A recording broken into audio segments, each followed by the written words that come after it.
আসসালামু আলাইকুম এভরিওয়ান। তো আর কদিন থেকেই দেখছি চুলগুলো একটু রাফ রাফ পাড়া হয়ে গেছে, মানে কেমন খসখসে হয়ে গেছে, মোলায়েম পাড়া নেই। তো ভাবছি চুলগুলো মোলায়েম করে নিই। তো ঘরে কলা ছিল, নতুন কলা এনেছে, এটা একটু গলা গলা পাড়া হয়ে গেছে। তো ভাবলাম যে এই কোনো কিছু তা আমরা ফেলার নয়, তো এটা দিয়ে ব্যবহার করে নিচ্ছি। একটু দই দিয়ে একটু কলা দিয়ে মিক্সিতে বেটে একটা ঘোল বানিয়ে নিলাম, আর দুটো ভিটামিনের ক্যাপসুল দিয়ে দিলাম। ভিটামিন ক্যাপসুল চুলের পক্ষে, স্কিনের পক্ষে খুবই ভালো। তারপর চুলটা ভালো করে জট ছাড়া, মনে হচ্ছে যে 3-4 দিন জট ছাড়ায়নি তো চুলটাও উড়ে পালাচ্ছে, মানে কি অবস্থা চুলের, মানে চুলটা প্রচুর রাফ হয়ে গেছে।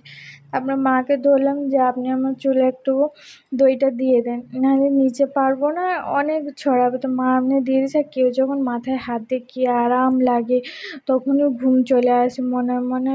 তখন মনে হচ্ছে যে আমি যে পড়ে বিছানায় শুয়ে পড়ি, কিন্তু মাথায় লাগিয়েছে শুয়ে পড়লে হবে না।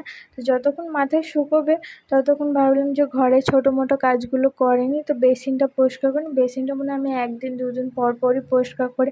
আমি রোজ হলে রোজই পরিষ্কার করি, মানে ওইটা আমাকে পরিষ্কার করতে হবে মনে হয়। তো বেসিনটা, আয়নাটা ভালো করে পরিষ্কার করে নিলাম। তারপর অনেকগুলো কাপড়ও ছিল, ওগুলো কাপড় কেচে ততক্ষণ মাথায় শুকোই। ধুয়ে পর চুলটা দেখো কত সুন্দর সফট আর সিল্কি হয়ে গেছে, আমাকে তো বেশ ভালো লেগেছে। তারপর বিকেলবেলা আমরা 3 জনে বেরিয়ে পড়লাম একটু হাঁটতে।